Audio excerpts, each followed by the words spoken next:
Hey guys, Liam from Snitchy here, and in this session today, I'd like to talk a little bit about how we've been using intent signals to drive our growth. I work directly with marketers, and I'll tell you a little bit about what we do in just a second. But whenever I speak with marketers, they're always saying yeah, intent is always a bit of a buzzword, and it's kind of daunting on how to get started. And there's just this huge range of signals that we can go and pick from, and they're kind of yeah, where do I start? And so I hope this session kind of helps get the snowball rolling in your own head with a few ideas. And yeah, if you have any questions after the session, feel free to give me a shout on LinkedIn.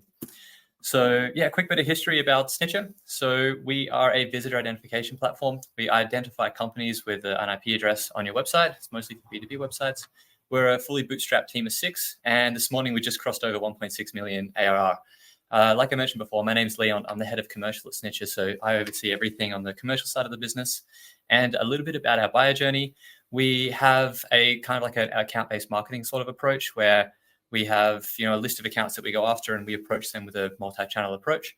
And then we bring them on for a free trial. And then hopefully they move into something like a paid conversion. Cool. So in case you are really fresh to something like intent signals, I guess I'll cover quickly what is an intent signal. So there's sort of 2 categories to this usually. The first category is a first-party signal. And so this is things like identifying website visitors. If you have marketing newsletters, you can go and track things like opens and clicks on those things. But the main one is tracking signed-in users across your product. The main one that we're talking about today is the third-party stuff. So this is everything external to your marketing programs. And these could be things like LinkedIn posts or scraping websites or hiring roles. And it's really going to help you try and work out which companies are in market to try and buy your solution. And so here's what's triggered us to actually get started with intent signals. So obviously we're a bootstrap company. We don't have a bunch of funds to go and dump all of our money into marketing programs with ads and try to capture attention like that. And so trying to stay competitive with the rest of the market, we realized we had to turn our marketing machine into a bit more of a scalpel and be hyper focused on those companies that we could capture attention from and make sure that if we are pointing our marketing machine at them, that they were in the right phase to actually start communicating with us. What we did have is that once we got those customers on trial with us, we had a great conversion rate. We're converting 25% of our customers from trials to paid. But we really started to realize, especially last year, as AI started to roll out, we started hitting some serious roadblocks in our go-to-market. Like probably a lot of people are having the same situation as us last year and earlier this year. It is getting super expensive to go to market. Our cost for ads on Google Ads and Bing went up around 30% at the beginning of this year. Our cold outbound reply rates were just dropping off of a cliff. All of a sudden we were getting less than 1% reply rates. And in the visitor identification category, it's getting super competitive. We feel like there's a new startup that's trying to break into our industry every few months. And so the bright side to having AI really take off is that with tools like Clay, it's never been easier to go and scrape third-party intent signals off the internet with things like AI and just go and categorize large amounts of data and look for very fine details about these companies, even for commercial roles like sales or marketers that don't necessarily have the technical ability to go and scrape web pages and stuff like that. So we really started wondering, how can we find companies that are more likely to be in market for our solution? And so in this session, I'll take you through our journey into tying in all of these intent signals to make it work for us. And I'll also cover some of the speed bumps that we met along the way. And at the end, I'll try and give you guys a bit of a framework on how you guys can get started for yourselves and start trying to test these intent signals within what you're already doing. So yeah, here's how we got started with our very first campaign. What we did to start, and I think this was one of the things that we did really well, is we didn't start with the signal itself at all. What we did is we started looking into our CRM through all of our deals and our sales pipelines, and we started looking for companies that already knew us, and we worked out how can we turn those companies where there is deals into an intent signal. And fortunately for us, our sales team uses a sales methodology called SPICED. SPICED stands for situation, pain, impact, critical event, and then the decision-making criteria. So all of the notes in the CRM very clearly defined the situation and the pain of what the people were coming to us with. And so we found in these notes that a lot of our deals had companies that were hiring for new sales roles. And so we're like, okay, great. This is our intent signal. We jumped into Clay. We made a list of 5,000 companies that were hiring for a sales role. And we're like, cool, let's go and point our existing marketing machines straight at those companies. They're probably more likely to buy from us. And we should be good to go. And this was definitely not the silver bullet that we hoped for. This barely worked any better than what we were already doing. And in some cases, it actually even worked worse. And so we really had to go back to the drawing board and work out, like, what does it mean for these people to be having these intent signals? And as we jump back into the CRM nodes, we dug a lot deeper into, like, what was the goal of the person that we're trying to market to when they were in this situation. And for the people that were hiring for sales roles, we found two trends. The first trend was that they were usually coming to us and saying, like, look, we're growing really fast, we're scaling our sales team, then I'm under a lot of pressure to go and ramp my new sales reps with quality leads quickly. And the other trend was these sales managers had kind of given up on cold outbound. They hadn't been growing very much, and this was one of their earlier hires. The sales team was a bit smaller, and they really were just spinning a lot of plates and said, okay, I need something with a bit of a higher quality than outbound, but we're not trying to reinvent the wheel here. And so from there, we took these two insights and realized, okay, the way that we're going to leverage an intent signal in our marketing programs really needs to be stripped down from scratch, and we can start again. And so we went back to Clay and we grabbed some data from Apollo as well. And we made a new list, this time much larger than 5,000 or 10,000 companies. And what we did is we looked at all the companies that were selling, that were hiring for sales roles. And then we enriched those companies with the department size of the sales team. And we also had a look at the headcount growth over the last 12 months. And this allowed us to to isolate the situation of the sales manager in a much deeper way. Now we had two groups of companies with two different ways that we can go and communicate with them. So we realized if the sales team was bigger than 6 people and the headcount has been growing more than 20% over the last 12 months, probably that person that's in that hiring role is more focused on scaling and ramping reps quickly. And if it was one of the first hires with a slower headcount growth, they were probably spinning a few plates and only had time to work less leads, and they were more likely to be focusing on quality over quantity. And so now we had a better understanding of what it meant to market to these people. So we went back to LinkedIn to go and target these companies again. But this time we built a whole new content infrastructure around how we were going to market to these companies. So what we did is we had one topic cluster with a campaign of all those companies that were ramping much quickly. And it was all around how Snitcher can reduce time to filling pipeline and ramping those reps quickly. And then the other topic cluster was all around working less leads, getting more leadings, higher quality leads than cold outbound. And this definitely captured a lot more attention. Like, we had a higher click-through rate.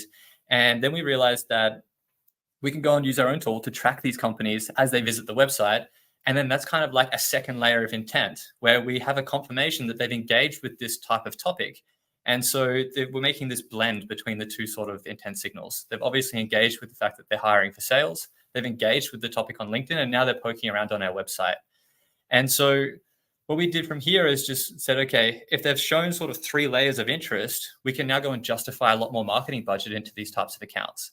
And so as soon as we had a company that had clicked on that specific ad, we then sort of used Snitcher as a launchpad. So by launchpad, what I mean is we identified the company on the website, and then we started targeting that account from as many channels as possible. So as soon as we identified them, we started retargeting those users or accounts on Google Ads. We also started triggering cold emails around the topic of ramping reps faster or higher quality leads. And all of this was done as soon as they visited the website.